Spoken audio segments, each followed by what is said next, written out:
દર વર્ષે લેવામાં આવતી નેશનલ મેરિટ સ્કોલરશીપ પરીક્ષા પાસ કરી અને રાષ્ટ્રીય શિષ્યવૃત્તિ રૂપે વાર્ષિક ₹12,000 ધોરણ 8 થી 12 દરમિયાન એમ 4 વર્ષ સુધી મેળવવાની અત્યારે ધોરણમાં અભ્યાસ કરતા વિદ્યાર્થીઓ માટે ખૂબ જ સારી તક હોવાનું જિલ્લા શિક્ષણ અધિકારી સંજય પરમારે જણાવ્યું હતું। નવેમ્બર મહિનાની 22મી તારીખ સુધી આ પરીક્ષાનું અરજીપત્રક ભરી શકાશે। સરકારી અથવા ગ્રાન્ટેડ શાળાઓના વિદ્યાર્થીઓ આ પરીક્ષા આપી શકશે। કચ્છમાંથી 190 વિદ્યાર્થીઓને રાષ્ટ્રીય શિષ્યવૃત્તિ આપવાનો કોટા છે। વધુમાં જણાવ્યું હતું કે આ પરીક્ષા દર વર્ષે ઘણા બધા વિદ્યાર્થીઓ આપતા હોય છે, તેનાથી તેમને આ પ્રકારની જુદી જુદી પરીક્ષા આપવાનો આત્મવિશ્વાસ પણ વધે છે અને તેમનું સામાન્ય જ્ઞાન પણ વધે છે, જે ભવિષ્યની સ્પર્ધાત્મક પરીક્ષાઓ આપવા માટેના અનુભવ તરીકે ખૂબ જ કામ આવે છે। આ ઉપરાંત શિષ્યવૃત્તિ મેળવવા માટે લાયક થનારા કચ્છના 190 જણામાં જો તેમનો સમાવેશ થઈ જાય તો આ શિષ્યવૃત્તિનો પણ લાભ મળશે। તેજસ્વી વિદ્યાર્થીઓને માર્ગદર્શન આપી અને આ શિષ્યવૃત્તિ મેળવવા માટે તેમના શિક્ષકો પણ સરસ પરીક્ષા માટેની વાંચન સામગ્રી બનાવી અને તૈયારી કરાવતા હોય છે, તે ખૂબ જ પ્રશંસનીય છે। ફોર્મ ભરવાની છેલ્લી 22મી તારીખ સુધી 8મા ધોરણના વધારેમાં વધારે વિદ્યાર્થીઓ પરીક્ષા આપવા માટેનું અરજીપત્રક ભરે અને આ પરીક્ષામાં બેસે તેવા શિક્ષણ ખાતાના પ્રયાસો રહેશે। આ પરીક્ષા પાસ કરનાર વિદ્યાર્થીઓને 12મા ધોરણ સુધી દર વર્ષે તેમના બેંક એકાઉન્ટમાં જ વાર્ષિક શિષ્યવૃત્તિની રકમ સીધી જમા થશે તેવું તેમણે જણાવ્યું હતું। બોર્ડ દ્વારા દર વર્ષે નેશનલ મીન્સ મેરિટ સ્કોલરશીપ એટલે કે NMMSની પરીક્ષા લેવાતી હોય છે।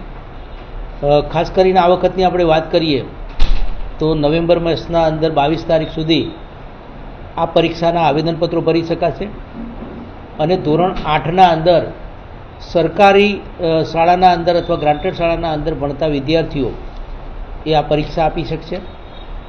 ખાસ કરીને આ પરીક્ષાના અંદર એ પરીક્ષા આપ્યા બાદ કે જો મેરિટના અંદર આવે, આપણે આમ તો ટોટલ આખા રાજ્યના અંદર 5,000થી વધુ વિદ્યાર્થીઓ મેરિટમાં આવતા હોય છે, પણ કચ્છના અંદર આપણે 190નો કોટા આપણો છે, તો 190 વિદ્યાર્થીઓ એ જો મેરિટના અંદર સ્થાન પામે તો એને દર વર્ષે આગળના અભ્યાસ માટે ₹12,000 એટલે માનો કે 9માના 12,000, 10માના 12,000 એમ કરતાં 12મા ધોરણ સુધી એને 48,000 જેટલા માતબર રકમ એ વિદ્યાર્થીના એકાઉન્ટમાં જમા થતી હોય છે કે જેનાથી એને વધુ અભ્યાસ માટે એ આગળના અભ્યાસ માટે એની જરૂરિયાતો પૂરી થઈ શકે અને બહુ મોટી સંખ્યાના અંદર દર વર્ષે આ વિદ્યાર્થીઓ પરીક્ષા આપતા હોય છે અને આ કોમ્પિટિટિવ એક્ઝામ જો પરીક્ષાઓ આપે તો એનાથી બાળકોનો કોન્ફિડન્સ પણ વધતો હોય છે અને એના અંદર જે તે વિષયનું એનું જ્ઞાન પણ વધતું હોય છે।